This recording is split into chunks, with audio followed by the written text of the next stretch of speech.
Have you ever wondered why your family keeps secrets? Why they avoid certain places? Or why they seem to fear the unknown?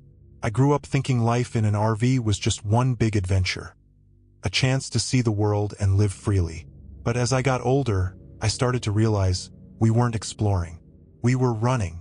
What were we running from? And why did this terrifying figure follow us wherever we went?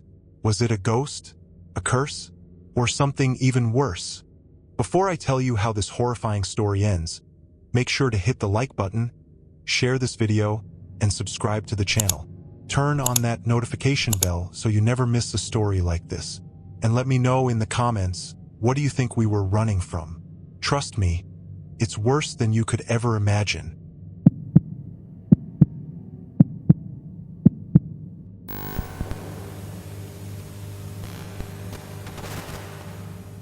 Living in an RV sounded like the dream when I was a kid. My twin brother, Caleb, and I thought of it as one long vacation, a never-ending road trip with new sights every week. We'd wake up to the sound of birds instead of traffic, and the forest was our backyard. Dad always said, "This is freedom, boys. No ties, no bills, no problems." But as I got older, I started to see the cracks in the illusion. We never stayed in one place for long. While other kids my age talked about school dances, sports teams, or friends, all I had were the memories of countless dirt roads and empty campsites. Caleb and I were homeschooled by Mom, who was strict about keeping us busy with lessons. But it wasn't the good kind of busy. It was the kind that felt like a distraction, like they didn't want us looking too closely at what was really going on. We weren't allowed to play with other kids, and we never stayed at RV parks or campgrounds with amenities. Too crowded, Dad would say, but it always seemed like something more. Every stop was off the beaten path. Secluded forests, abandoned lots, and remote clearings miles away from any town. It was peaceful, sure, but a lonely, uneasy kind of peace. One summer, we found ourselves parked deep in the woods near Kamloops, British Columbia. Caleb and I were 10, full of curiosity and just a little too daring for our own good. The forest around us was thick and dark, the kind where the trees feel like they're closing in on you. Mom and Dad told us not to wander far, but Caleb and I had other plans. That night, when the RV was quiet and the only sound was the chirping of crickets, Caleb whispered, "Noah, let's go check out the woods, just for a little bit." I hesitated. Something about this place felt off. But Caleb was always the braver one, the one who pushed me out of my comfort zone. "Fine," I muttered, grabbing the flashlight Dad kept by the door. But not too far. The forest was alive at night. Every creak and rustle made me jump. The air was heavy with the scent of damp earth, and the moonlight barely pierced through the thick canopy above. We walked for what felt like hours, but was probably only minutes when we saw it. A faint, flickering glow ahead of us. "Do you see that?" Caleb asked, his voice low. "Yeah."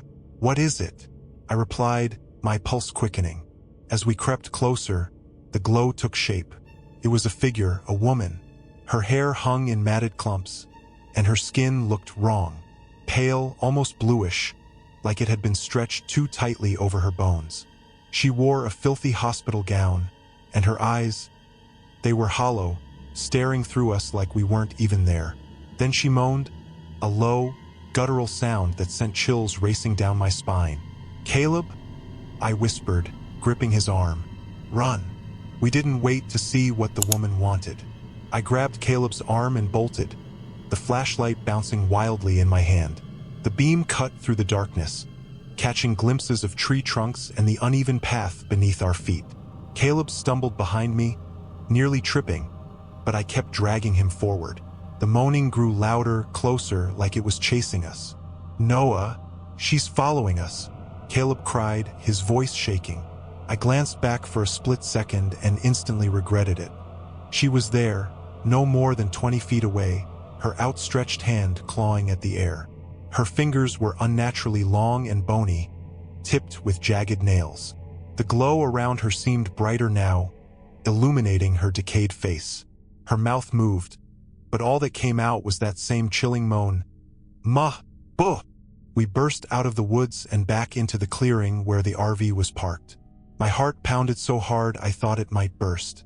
I fumbled with the door, finally wrenching it open, and we both scrambled inside. Caleb slammed it shut, and we locked it with shaky hands. For a moment, there was only silence, just the sound of our ragged breathing. I pressed my ear to the door, straining to hear anything outside. Nothing. "You think she's gone?" Caleb whispered, his face pale in the dim light of the RV. "I don't know," I admitted. My hands were still trembling as I turned off the flashlight and set it on the counter. "But we can't tell Mom and Dad. They'll freak out."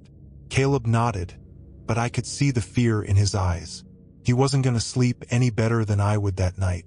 The next morning, everything seemed normal, at least at first. Mom was busy making pancakes on the tiny RV stove, humming a tune like nothing was wrong.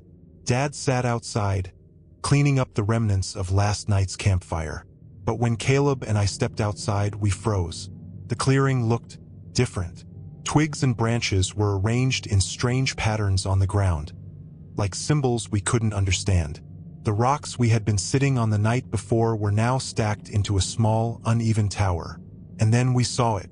On the back of the RV, written in dark, smudged charcoal, were the words, "You can't run forever." My stomach dropped. I looked at Caleb, and his face was as pale as I felt. "She was here," he whispered, his voice barely audible. Dad walked over and frowned when he saw us staring. "What's wrong?" I pointed to the words on the RV, unable to speak. His jaw tightened, and his eyes darted toward the woods, scanning for something or someone.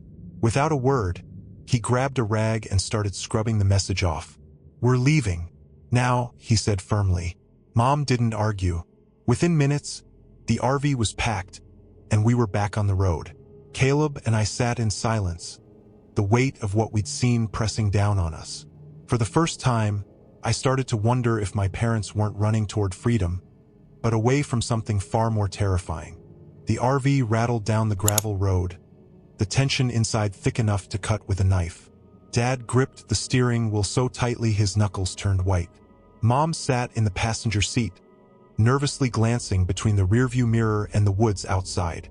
Caleb and I stayed silent in the back, the unspoken question hanging between us. What just happened? As the miles passed, the forest gave way to open fields, and eventually we hit the main highway. The usual chatter that filled long drives was absent. Dad had a look in his eyes I hadn't seen before, one of pure fear. It wasn't until we stopped for gas hours later that anyone spoke. "We're not staying there again," Dad muttered under his breath as he pumped fuel. Mom nodded but didn't say a word. Instead, she turned to us. "Did you boys see anything last night?" Caleb and I exchanged a quick glance. We both knew the answer, but admitting it felt dangerous, like saying it out loud would make it more real.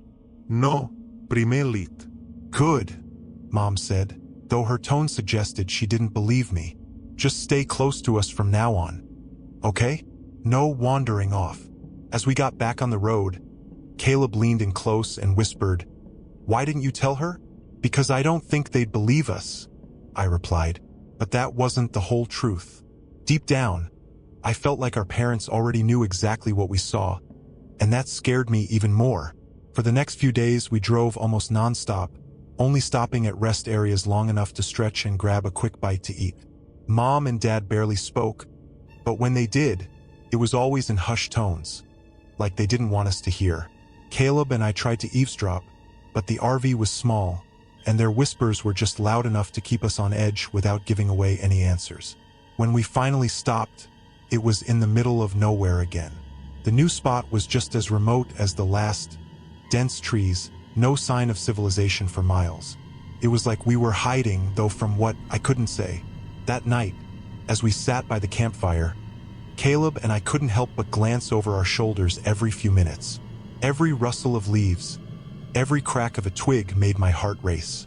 Dad noticed and laughed, though it sounded forced. "Relax, boys.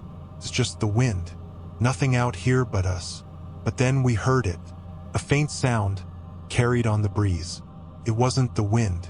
It was the same low, guttural moan we'd heard in the woods. "Ma!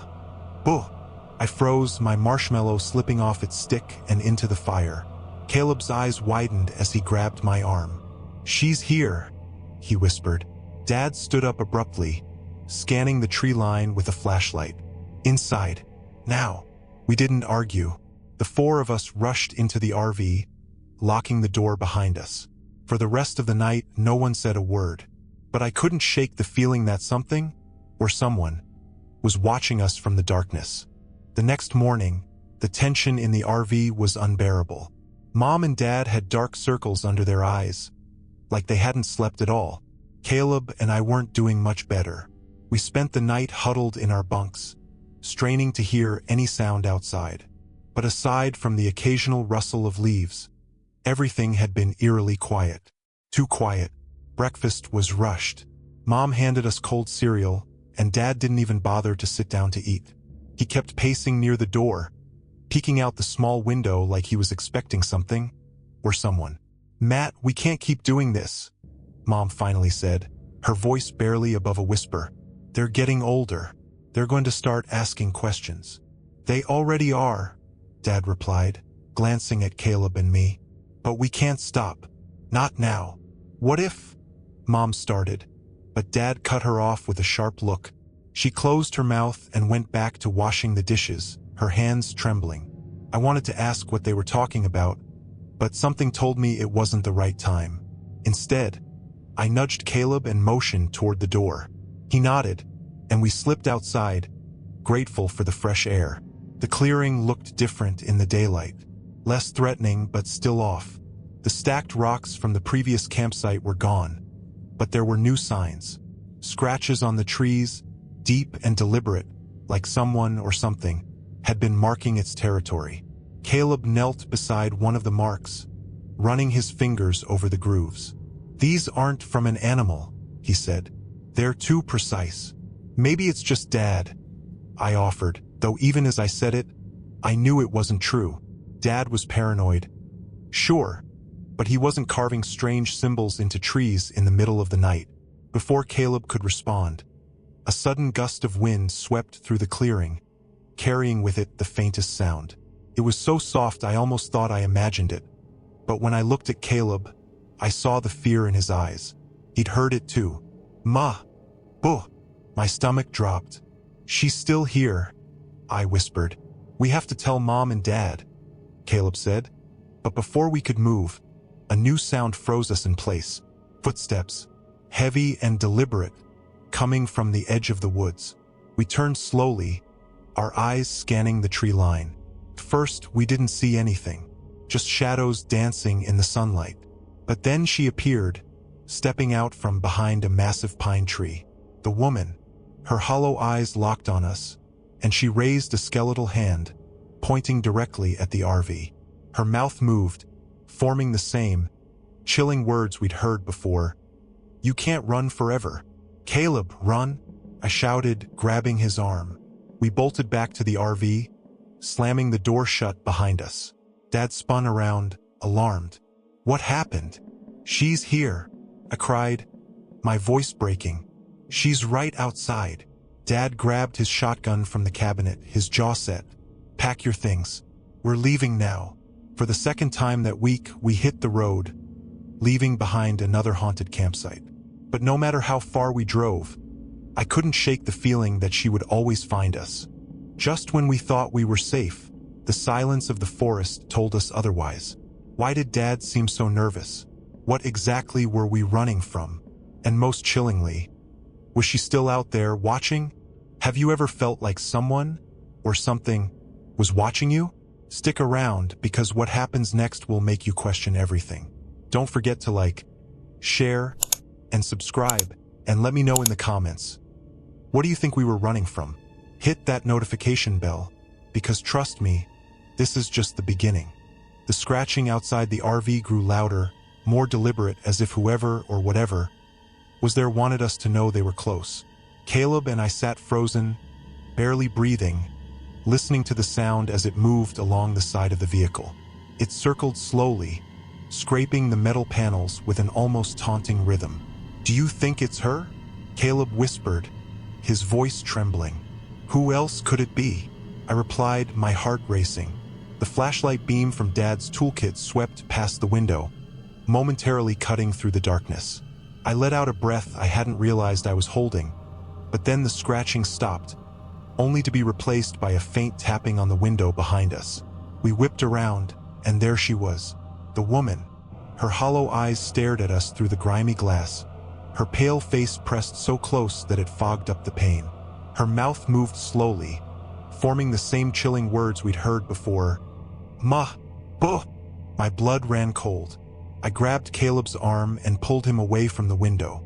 Dad, Mom, I screamed, hoping they could hear me over the sound of the wind outside. The RV door creaked open, and Dad stepped inside, his flashlight casting long shadows across the walls. What's going on? He demanded, but before we could answer, the scratching started again, this time louder, more aggressive.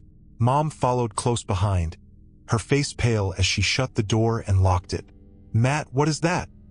She asked, her voice trembling. Dad didn't answer. Instead, he grabbed his shotgun from its place under the driver's seat and cocked it, the sound reverberating through the small space. He opened the door just enough to stick his head out, shining the flashlight into the darkness. Nothing. There's no one out here, he said, though his voice lacked conviction. She was here, Caleb blurted out. We saw her. She was at the window. Dad's jaw tightened, and he scanned the area one last time before shutting the door and bolting it. We're leaving. Get your things, he said firmly. Mom hesitated. Matt, we can't keep running. We need to. No, Dad interrupted, his voice sharp. We don't stop. Not until we're far away from here. Within minutes, we were back on the road. Caleb and I sat in the back, huddled together, still shaking from what we'd seen. Outside, the desert stretched endlessly, the darkness pressing against the windows like a living thing. For a while, the only sound was the hum of the engine. But then, faintly, I heard it again, coming from somewhere in the distance. Ma, buh. It was as if she was inside my head, her voice crawling under my skin. No matter how fast we drove, no matter how far we went, I knew one thing for certain. She was never going to stop. The RV rattled as it sped down the highway, the tires humming against the asphalt. Dad's face was set in a grim expression, his eyes darting between the road ahead and the rearview mirror. Mom sat beside him, nervously twisting her hands in her lap. Caleb and I were in the back, trying to make sense of what we'd just experienced. She's not human, Caleb said quietly, staring out the window as if he expected her to appear on the side of the road. Nothing human moves like that. I nodded, still replaying the image of her hollow eyes and decayed face in my mind.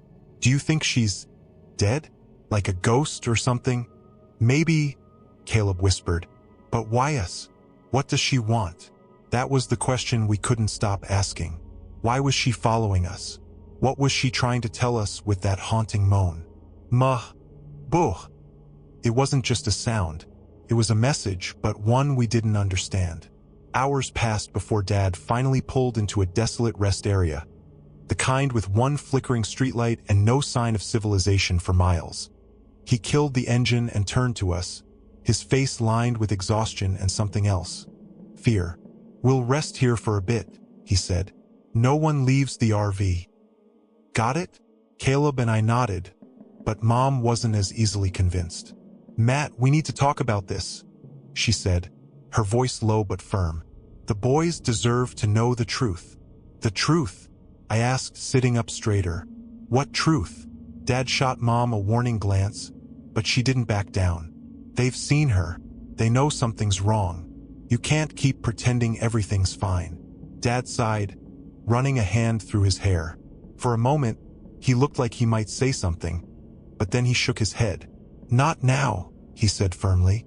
We need to rest, and then we keep moving.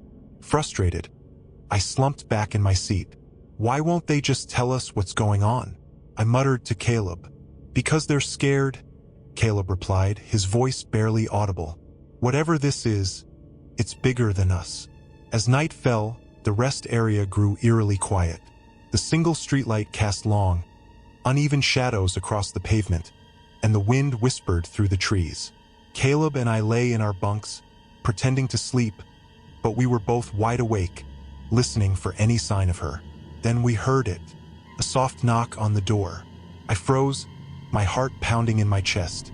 Caleb's eyes met mine, wide with fear. The knocking came again, louder this time, followed by a faint voice. Ma! Buh! I wanted to scream, to wake Mom and Dad, but my body wouldn't move.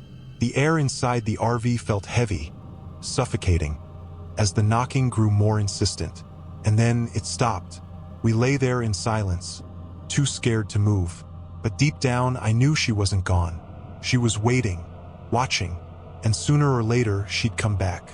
The knocking stopped, but the silence that followed was far worse. Caleb and I didn't dare move, listening intently for any sound outside the RV.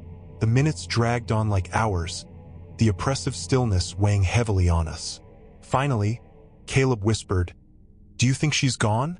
"I don't know," I replied, my voice trembling, "but I don't think she's done with us." Suddenly, the RV creaked, as if someone was walking on the roof. Caleb and I froze, staring at the ceiling. The footsteps were slow, deliberate, and impossibly heavy for such a fragile frame. We held our breath as they moved from one end of the RV to the other, pausing directly above us. "Noah." Caleb's voice was barely audible. "What do we do?" Before I could answer, there was a loud thump, and the entire RV shook. Mom and Dad burst out of their room, Dad holding the shotgun and Mom clutching a flashlight. "What's going on?" Dad demanded, scanning the room. "She's on the roof," Caleb blurted out, his voice cracking. "We heard her. She's out there." Dad's expression darkened, and he motioned for us to stay put. "Lock the door behind me," he said, his voice steady but tense.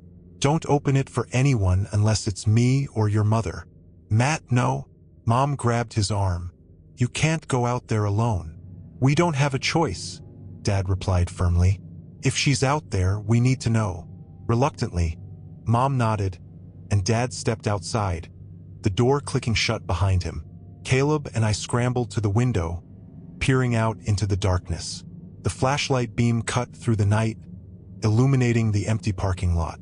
First, there was nothing, just the rustling of leaves and the faint hum of the wind. But then, the beam landed on something. Someone, standing at the edge of the lot. It was her. The woman stood motionless, her hospital gown fluttering in the breeze. Her skin looked even worse in the artificial light, stretched thin over her bones and tinged with an unnatural blue hue. She tilted her head slightly, as if she was studying Dad, and then took a step forward. "Matt!" Mom shouted from inside, banging on the door. "Get back in here." Dad raised the shotgun, his hands steady. "Stay back," he shouted. "I'm warning you." But the woman didn't stop. She took another step, and then another, her movements jerky and unnatural. The moans started again, low and guttural, rising in volume with each step she took. "Ma! Buh!" Dad fired. The blast echoed through the night, and for a moment, everything was still. Caleb and I stared out the window, our hearts racing. But then she moved again. The shotgun blast had torn a hole through her chest, but she didn't seem to notice. She kept walking, her hollow eyes fixed on the RV. Dad stumbled backward, his face pale as he fired again, and again, each shot ringing out into the night. It didn't matter. She kept coming. "Matt, get inside!" Mom screamed, fumbling with the locks. Dad bolted for the door, slamming it shut behind him just as the woman reached the RV.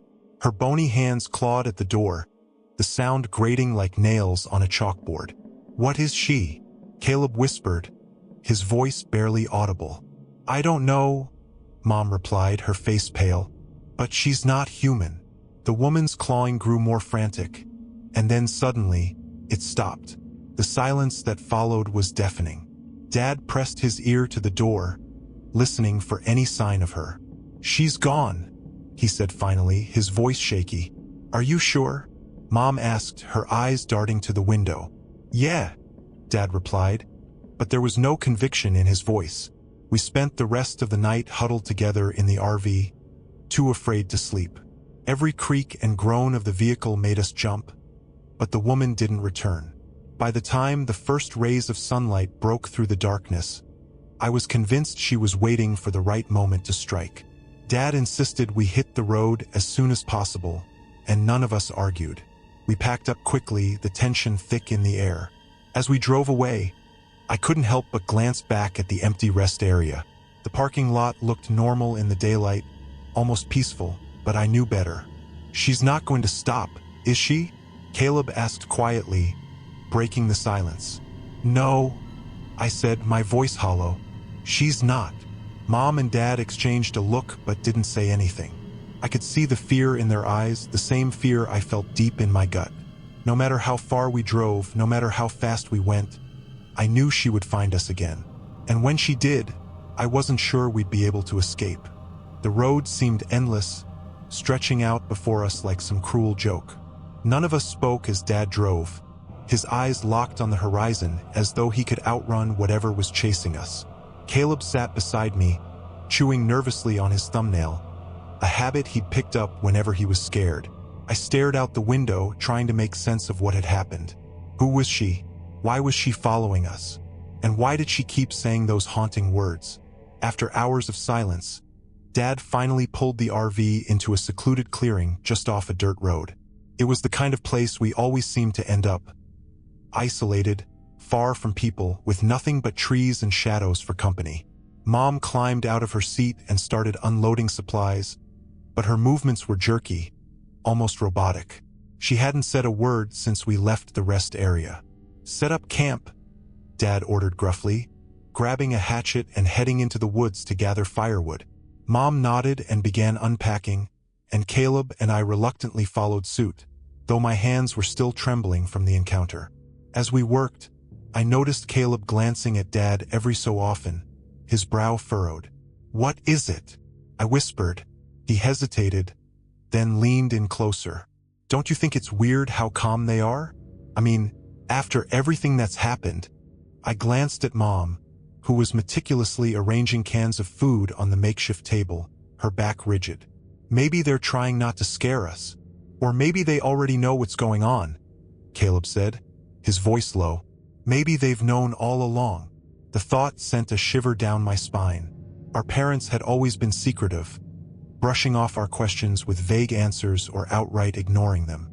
But now, with everything that had happened, their silence felt deliberate, like they were hiding something important. That night, after dinner, Caleb and I lay in our bunks, whispering in the dark. Dad had taken first watch, sitting by the fire with his shotgun across his lap, while Mom slept in their room. "We need to figure out what's going on," Caleb said. "We can't keep living like this." "And how do you suggest we do that?" I asked, my voice tinged with frustration. "It's not like they're just going to tell us.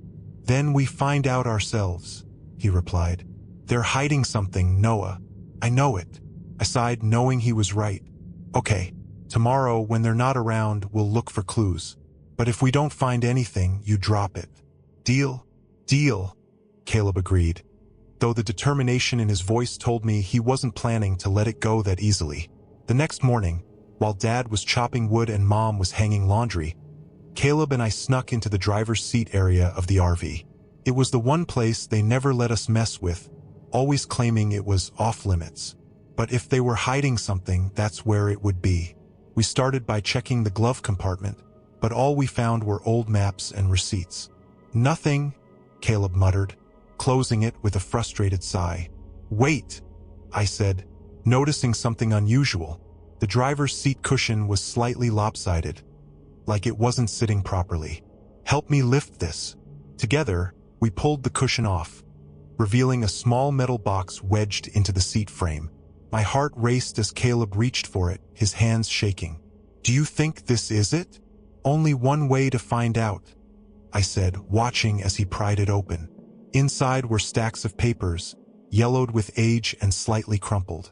The first thing Caleb pulled out was a pair of birth certificates. He unfolded one and held it up to the light, his eyes scanning the text. Then he froze. "What?" I asked, leaning over to see. He handed it to me wordlessly, and my stomach dropped as I read the name at the top. Noah Clark. The next line listed my parents. Zachary Clark and Emily Clark. Not Matt and Susan. I quickly grabbed the second certificate and found the same name for Caleb Clark. "What the hell is this?" I whispered, my voice shaking. Before Caleb could answer, he pulled out another piece of paper. A newspaper clipping. The headline read, "Twins missing from Portland Hospital, July 27, 2006. My eyes widened as I scanned the article. It described how two newborns, Noah and Caleb Clark, had disappeared just hours after their mother, Emily Clark, was found dead in her hospital room. Mom's dead," Caleb stammered, his voice cracking. I shook my head, trying to process what I was reading. "That doesn't make sense. She's alive. She's with us right now." "No," Caleb said, his face pale. "She's not. Not our mom." The next clipping was even worse. It detailed how Emily Clark had been smothered in her hospital bed, and how security footage showed two unidentified individuals, matching the descriptions of Matt and Susan, leaving through a back door with two infants. "They took us?" I whispered, the realization hitting me like a freight train. "They took us from the hospital." Caleb pulled out one last piece of paper. It was a photo of a man, our real father, Zachary Clark. Scribbled at the bottom was a message, "I'll never stop looking for you." My hands trembled as I stared at the photo. This man, he was my father. And the woman in the hospital gown? Could it be? "She's our mom," Caleb said, as if reading my thoughts. "That's why she's following us. She's trying to tell us the truth." "But why hasn't she just said something?" I asked, my mind racing. "Why all the haunting?" "Maybe she can't," Caleb suggested. "Maybe this is the only way she knows how to communicate." Before we could say anything else, we heard footsteps approaching the RV. Caleb quickly shoved the papers back into the box and slid it under the seat just as the door opened. Dad stepped inside, his face dark with suspicion. "What are you two doing?" he asked, his eyes narrowing. "Nothing," I said quickly, trying to sound casual. "Just looking for a book." Dad's gaze lingered on us for a moment before he finally nodded. "Go help your mom with the laundry," he said gruffly. We hurried outside, our hearts pounding. The truth was out there now, staring us in the face. But what were we supposed to do with it? One thing was certain. Everything we thought we knew about our family, our lives, was a lie. And the woman haunting us wasn't our enemy. She was our mother. After Caleb and I discovered the box of secrets, everything felt different. The RV, once a safe haven, now felt like a prison filled with lies. Every glance from Mom and Dad carried suspicion, and every word they said felt like a calculated effort to keep the truth buried. But we knew better now.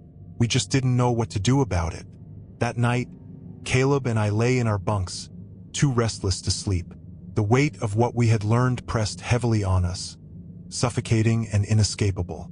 "We have to confront them," Caleb whispered, breaking the silence. "We can't just keep pretending everything's fine." "Are you crazy?" I hissed back. "What if they do something? They already kidnapped us, Caleb. Who knows what they're capable of?" He didn't respond right away, but I could see the determination in his eyes even in the dim light. "If we don't say something, they'll just keep running. And what happens when they decide we're too much trouble?" The thought sent a chill down my spine. As much as I hated to admit it, Caleb was right. We couldn't keep living in fear. But confronting them wasn't a simple decision. We needed a plan.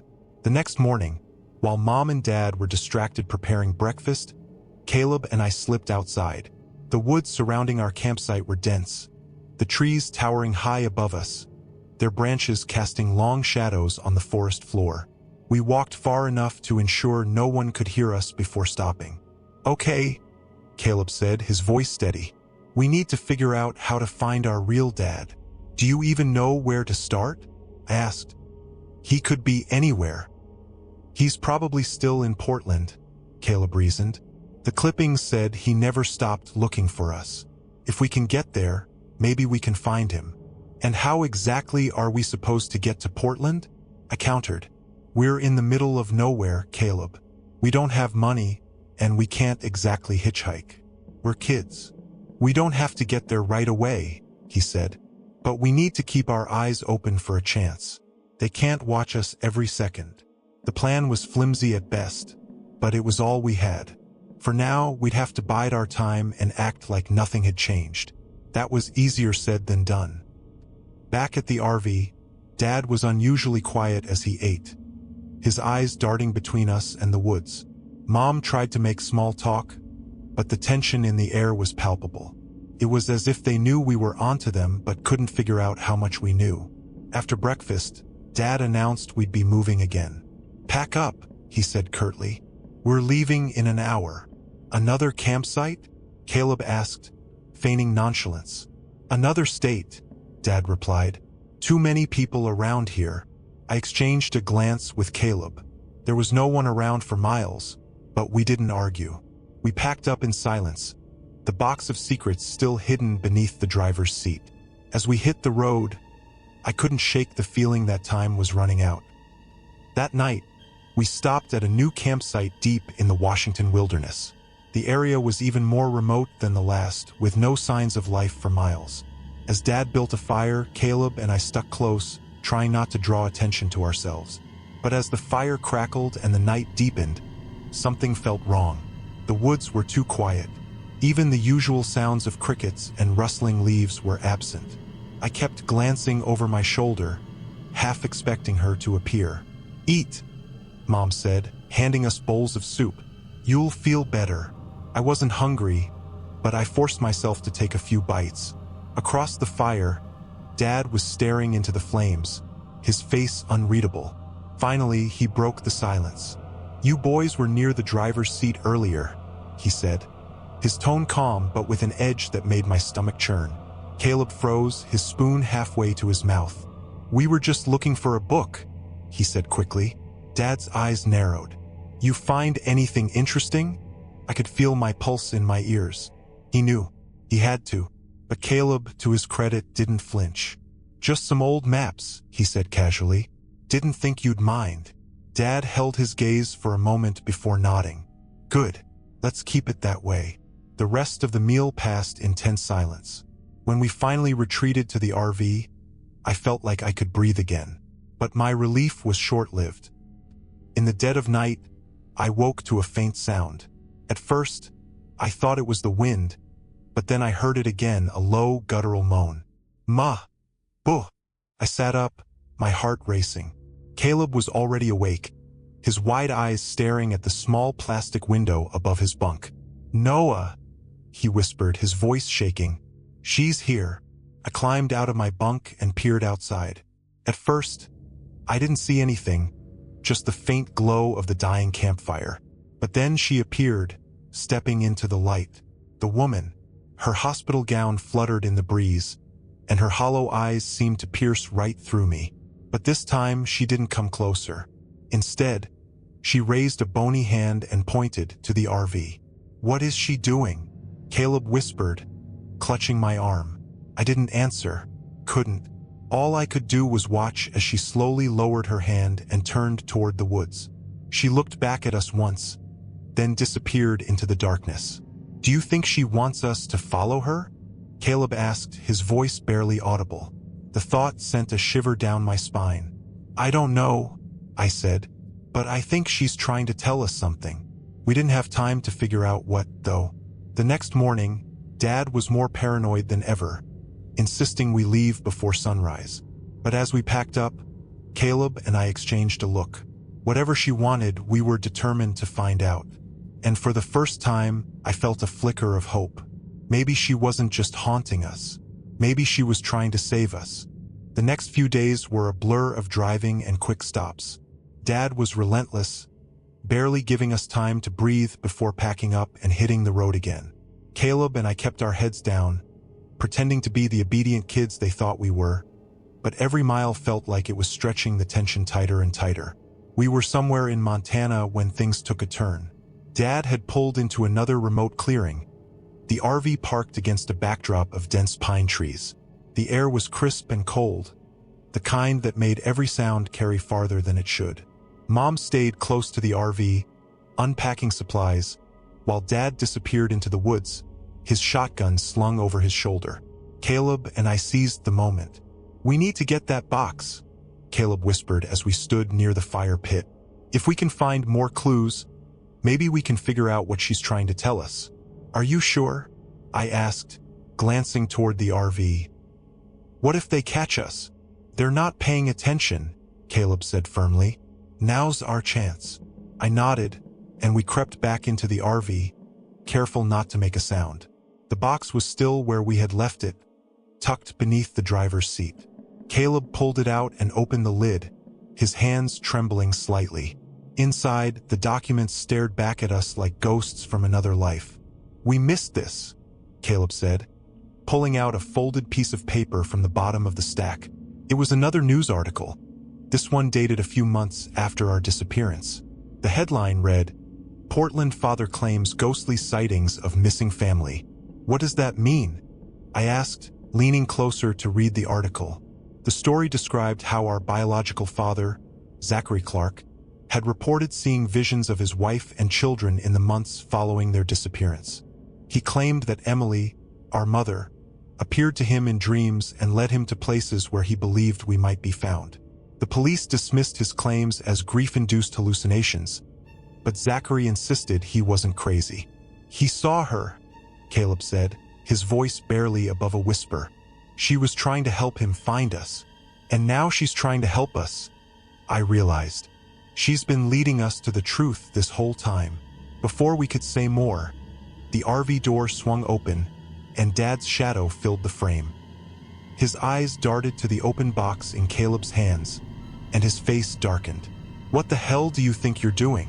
Caleb stood his ground, clutching the box tightly.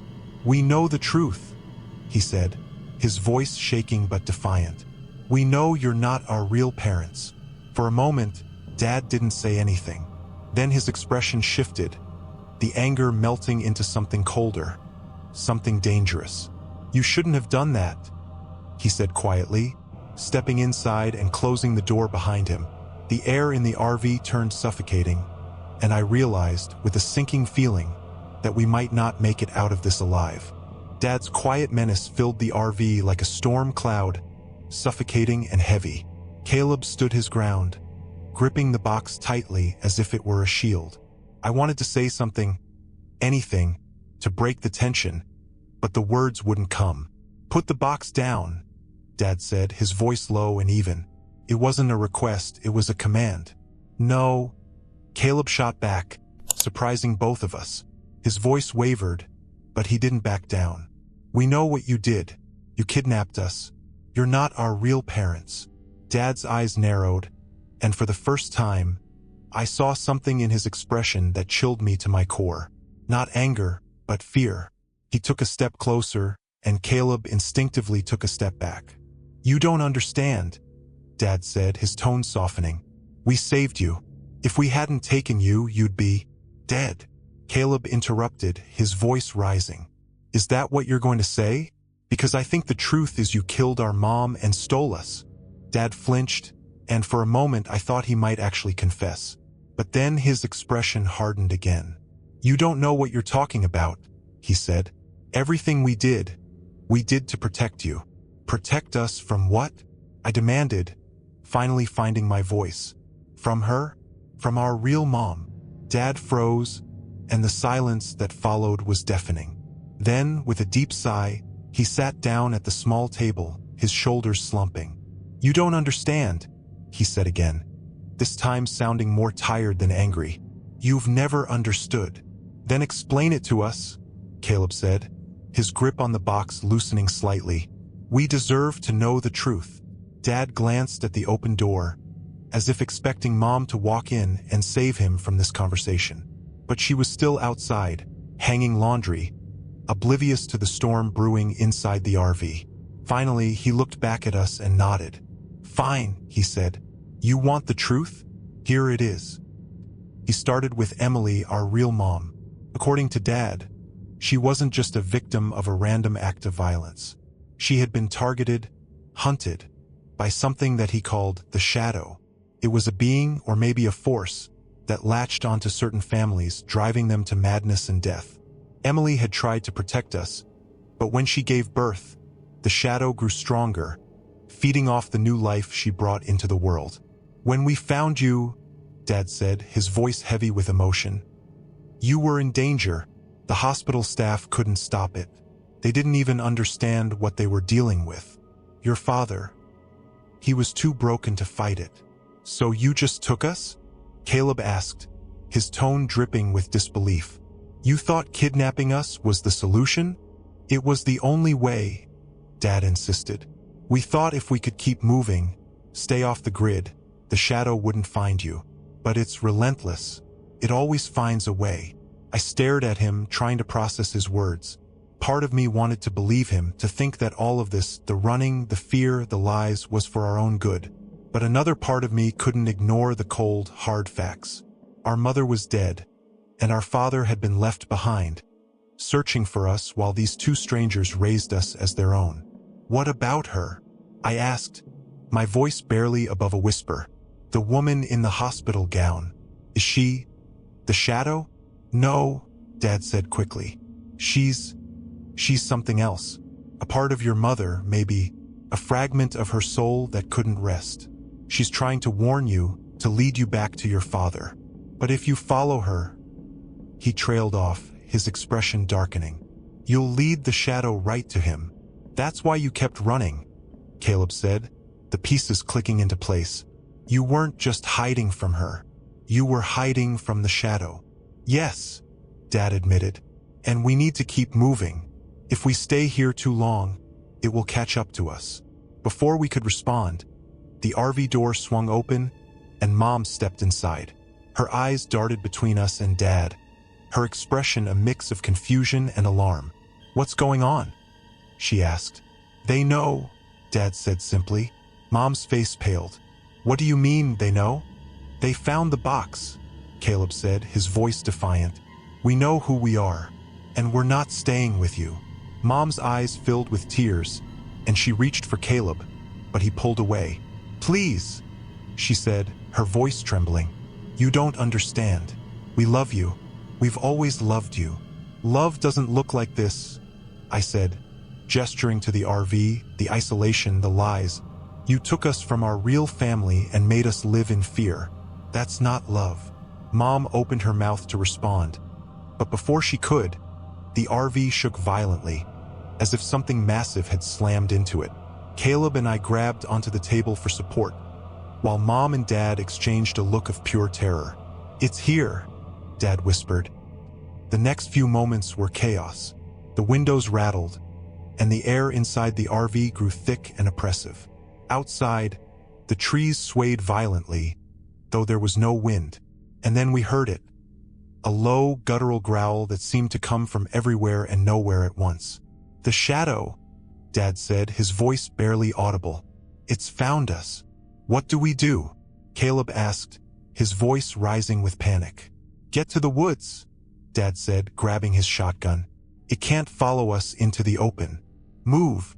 We didn't need to be told twice. Caleb and I bolted out the door, with Mom and Dad close behind. The clearing was bathed in an unnatural darkness, the kind that seemed to swallow the light.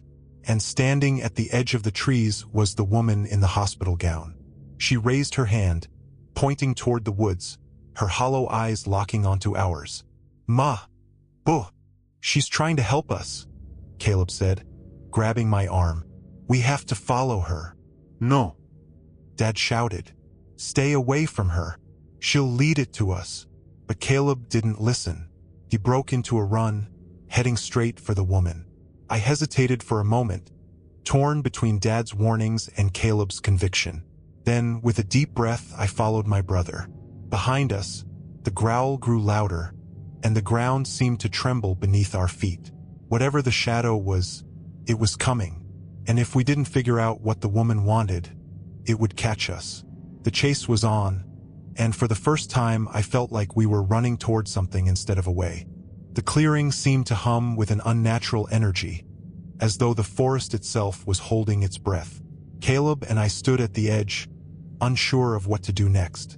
The woman in the hospital gown pointed again, her skeletal hand trembling slightly. "What ends here?" Caleb asked again, louder this time, his voice cutting through the eerie silence. She didn't answer. Instead, she turned to the edge of the clearing, her glowing figure dimming slightly. For a moment, it seemed like she was fading away, but then the air behind her shifted. A dark mass began to take shape, swirling and twisting like smoke caught in a windless space. The shadow, it loomed larger than I'd imagined, an amorphous void that seemed to swallow the light around it. The growl we'd heard before was now a low, steady rumble, vibrating through the ground beneath our feet. Caleb grabbed my arm, his grip tight. "Noah, what do we do?" Before I could respond, the woman turned back to us, her hollow eyes now glowing faintly. She raised both hands, gesturing for us to stay where we were. "She's protecting us," I realized, my voice barely above a whisper. The shadow surged forward, but as it neared the woman, it recoiled, as though it had hit an invisible barrier. She stood firm, her frail figure radiating a strength that seemed impossible for someone so broken.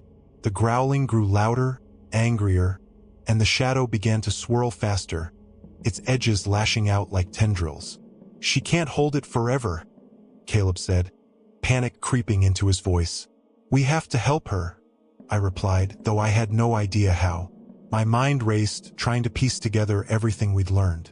The shadow had been hunting us, feeding off of us. But why? And how could we stop it? The answer came from the woman herself. She turned to us again, her glowing eyes meeting mine, and for a brief moment, I felt something, a memory, maybe. Flashes of a hospital room, of her smiling down at two newborns, of her singing softly. "My babies," she had whispered, tears streaming down her face.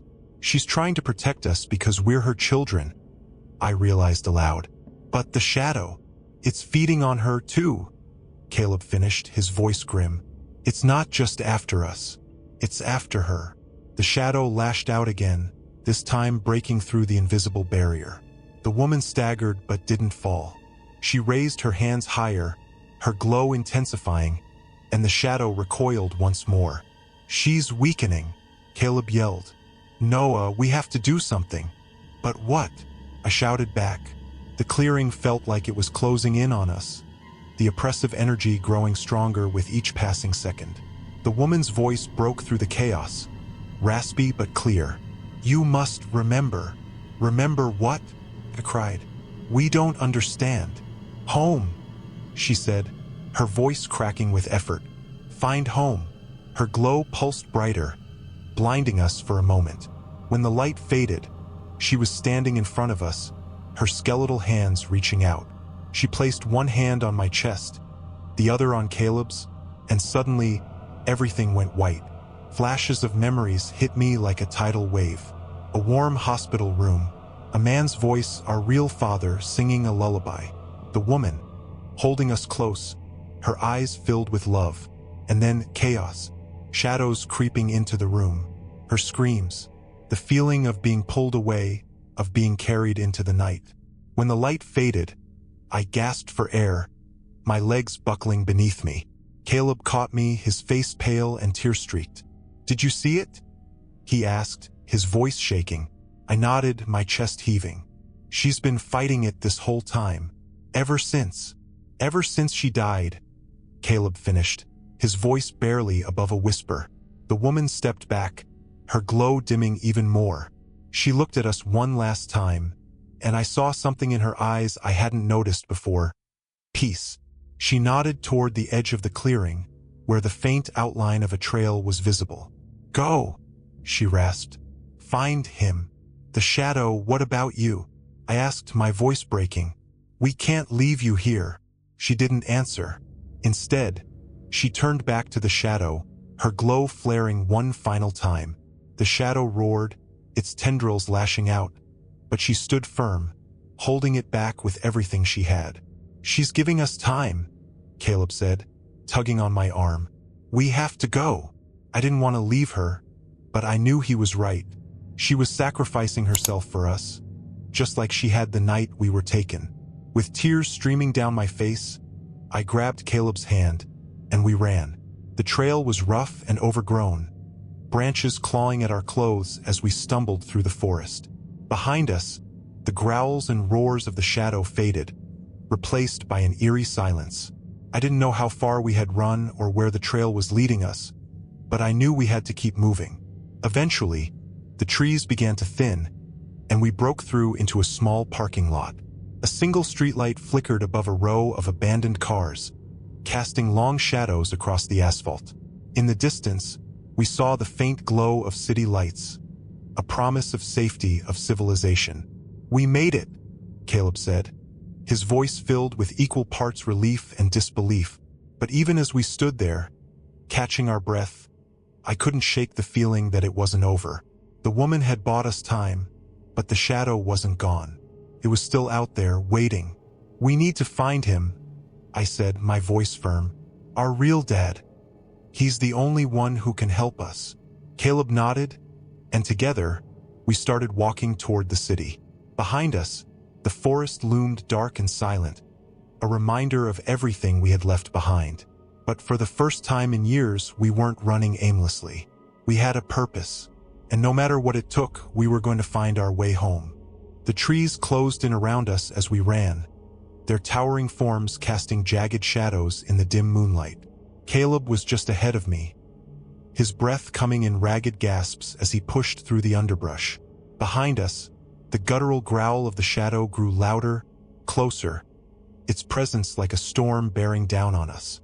And ahead, the woman in the hospital gown moved with an unnatural grace, her glowing figure almost ethereal as she guided us deeper into the forest. I didn't know why I was following her. Every instinct screamed to turn back, to get as far away from her as possible. But Caleb trusted her, and I trusted Caleb. She had led us to the truth before, and I couldn't shake the feeling that she was our only chance now. We burst into a small clearing, the trees pulling back to reveal a patch of open sky. The woman stopped abruptly, turning to face us. Her hollow eyes locked onto mine, and for a moment, I could swear there was something human in them, something desperate and broken. "What do you want from us?" I demanded, my voice trembling. She didn't answer. Instead, she raised her hand, pointing to a spot at the center of the clearing.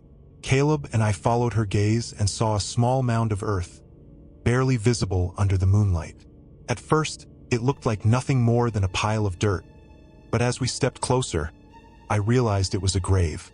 A crude wooden cross jutted out from the soil, and carved into it were the words, "For my babies." My breath caught in my throat. Caleb stared at the grave, his face pale. "Is this?"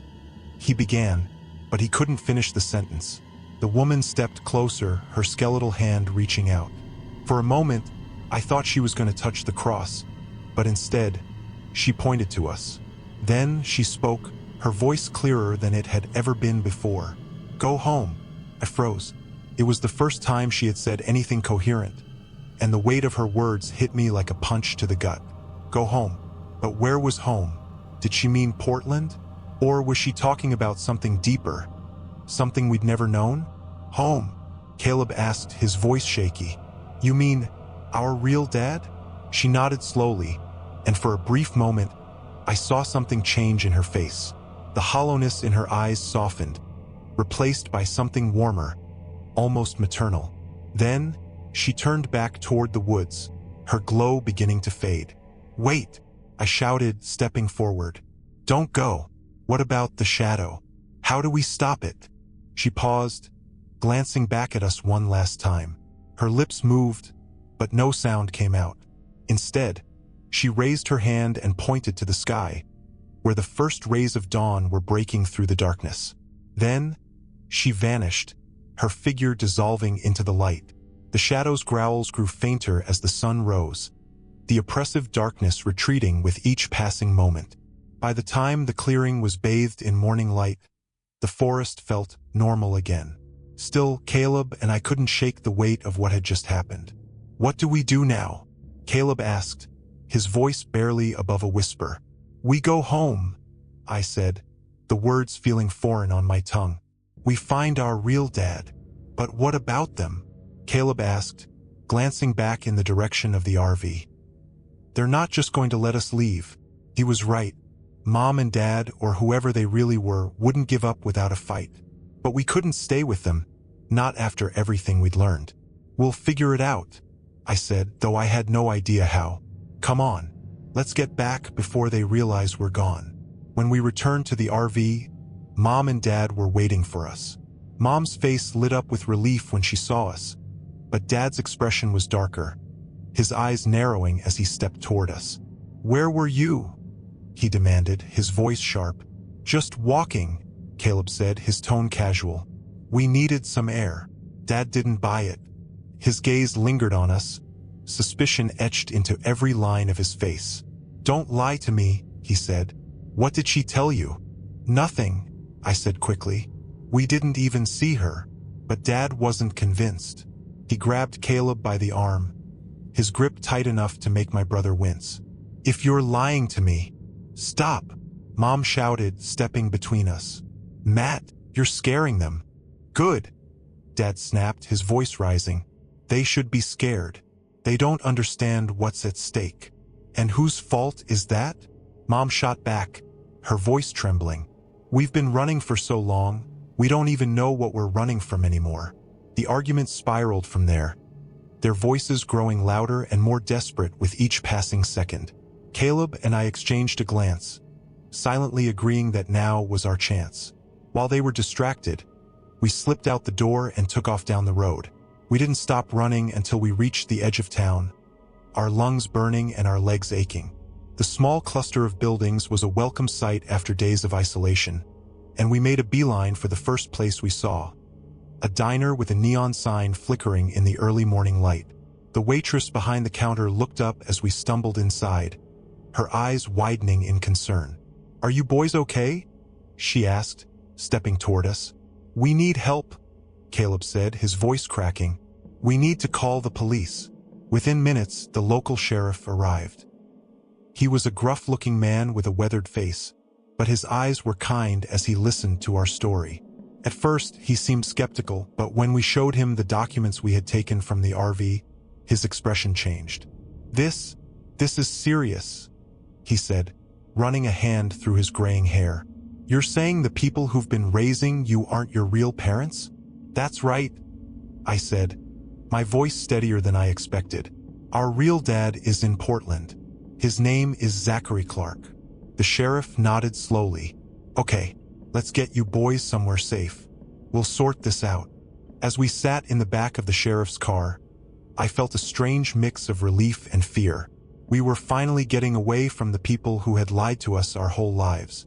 But we were also stepping into the unknown, and the weight of what lay ahead was almost too much to bear. Caleb reached over and grabbed my hand, squeezing it tightly. We're going to be okay, he said, more to himself than to me. I nodded, though I wasn't sure I believed him. Yeah, I said quietly. We'll be okay. For the first time in years, we weren't running. And for the first time, I felt like we were finally heading home. The drive to the sheriff's station was quiet.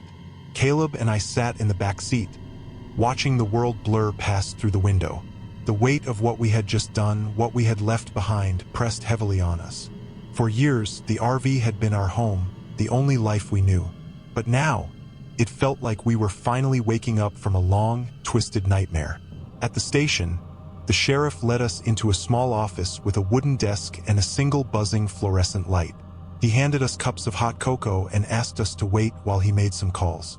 Caleb and I sat side by side, our hands wrapped around the warm mugs, neither of us saying a word. The minutes stretched into what felt like hours. Finally, the sheriff returned, his face unreadable. He sat down across from us, folding his hands on the desk. I've contacted Portland PD, he said. They're pulling the records on your case now. If everything checks out, we'll arrange to reunite you with your father. Hearing those words felt like a punch to the gut. After everything we'd been through, the idea of meeting our real dad felt overwhelming. What would he be like? Would he even recognize us after all these years? And what about the people we had always called Mom and Dad? What's going to happen to them? I asked hesitantly. The sheriff's jaw tightened. If what you're saying is true, and the evidence you brought makes a strong case, they'll be arrested and charged. Kidnapping is a serious crime. I glanced at Caleb, who looked as torn as I felt. Despite everything, Matt and Susan had raised us. They had fed us, taught us, and, in their own twisted way, tried to protect us. It was hard to reconcile the loving parents we thought we knew with the criminals they actually were. Hours later, we were sitting in a small waiting room at the local child services office. A kind-looking social worker brought us sandwiches and soda, but I couldn't eat. My stomach was in knots as we waited for news. Then, the door opened, and a man stepped inside. He looked older than the photo in the newspaper clipping, with streaks of gray in his hair and lines around his eyes. But there was no mistaking who he was. Zachary Clark, our father. For a moment, none of us moved. Then he dropped to his knees, tears streaming down his face. "My boys," he whispered, his voice breaking. "I've waited so long to see you." Caleb and I exchanged a glance before stepping forward. He pulled us into a hug, holding us so tightly it was almost hard to breathe. But I didn't care. For the first time, I felt safe. As the sun set that evening, we sat together in a quiet room at a local inn, talking about everything and nothing. It wasn't easy, but it felt like the beginning of something new, something real. We were finally home. We thought we'd finally escaped. A new home, a new life, and the family we'd always longed for. But even now, sometimes I feel it, that shadow lingering at the edge of my mind. Was it really gone? Or was this just the calm before the storm? If this story kept you on the edge of your seat, make sure to hit that like button and share it with someone who loves a good scare. Comment below, what do you think the shadow really was? And don't forget to subscribe and turn on the notification bell so you never miss what's coming next. Trust me, the story's far from over.